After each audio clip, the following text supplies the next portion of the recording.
November மாதத்தின் முதல் நாள் வாக்குத்தத்த செய்தியாகவும் தேவன் நமக்கு கொடுக்கக்கூடிய பகுதி என்னவென்றால் எசேக்கியேல் தீர்க்கதரிசன புஸ்தகம் 36ஆம் அதிகாரம் 11வது வசனம் கடைசி பகுதி. உங்களுக்கு நற்சீர் உண்டாக செய்வேன், அதனால் நான் கர்த்தர் என்று அறிந்து கொள்ளுங்கள். நற்சீர் உண்டாக செய்வேன். நற்சீர் என்றால் நல்ல காரியம், மகிழ்ச்சியான காரியம், சந்தோஷமான காரியம், விடுதலை நிறைந்த காரியம். அதுல கண்ணீர் இருக்காது, அதுல தீமை இருக்காது என்று அர்த்தம். நல்ல சீர், நன்மையான சீர் நன்றாக செய்வேன், அதனால் நான் கர்த்தர் என்று அறிந்து கொள்வீர்கள். 10 மாதம் உன் வாழ்க்கையில் நன்மையான காரியங்கள் நடக்காமல் இருந்திருக்கலாம். ஏன் என் வாழ்க்கையில் இப்படி நடக்கிறது, கண்ணீர் வருகிறது, ஏன் உபத்திரவம் வருகிறது, நான் எதிர்பார்த்த நன்மை நடக்கவில்லையே, தீமையான காரியம் தான் நடக்கிறது, தொழிலில் ஆசீர்வாதம் இல்லை, இப்படிப்பட்ட சூழ்நிலைகளை நீ காணப்பட்டு கொண்டிருக்கலாம்.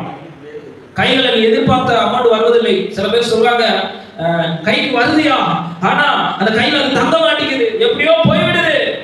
இப்படிப்பட்ட தீமையான காரியம் தான் நடக்குது. பொருளாதாரத்துல வறட்சி, ஆவிக்குரிய காரியத்துல வறட்சி, ஜெபிக்க முடியவில்லை. இப்படிப்பட்ட தீமையான சீர்கள் உன் வாழ்க்கையில நடந்து கொண்டு இருந்திருக்கலாம். அது முந்தின சீராக இருந்திருக்கலாம்.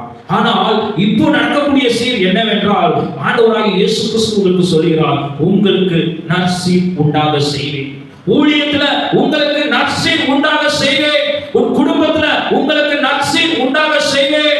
பொருளாதாரத்துல உங்களுக்கு நற்சீர் உண்டாக செய்வேன். நீ எதிர்பார்த்திருக்கும் காரியத்துல நற்சீர் உண்டாக செய்வேன். உன்னுடைய தொழிலிலும் எல்லா காரியத்திலும் நற்சீர் உண்டாக பண்ணுவேன். அதனால் நான் கர்த்தர் என்பதை, நான் தேவன் என்பதை, நீ ஆராதிக்கும் தேவன் என்பதை, உனக்காக ரத்தம் சிந்தின தேவன் என்பதை நீ அறிந்து கொள்ளுவாய் என்று தேவன் சொல்கிறார்.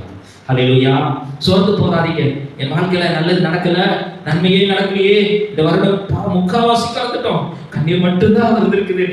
ஐயோ, நான் வறட்சி, ஊழியத்துல ஆத்துமா, நான் எதிர்பார்த்த ஆத்துமா வரலையே, அல்லது நான் எதிர்பார்த்த காரியம் நடக்கலையே, தீமை தான் நடக்குது, நான் நன்மை செய்தா பொய் தான் சொல்றாங்க, பொய் தான் வெற்றி பெறுது அப்படின்னு சோர்ந்து போகாதீங்க. தொழில லாபம் இல்லை, குடும்பம் சிதறி போய் கிடக்குது அப்படின்னு சோர்ந்து போகாதீங்க.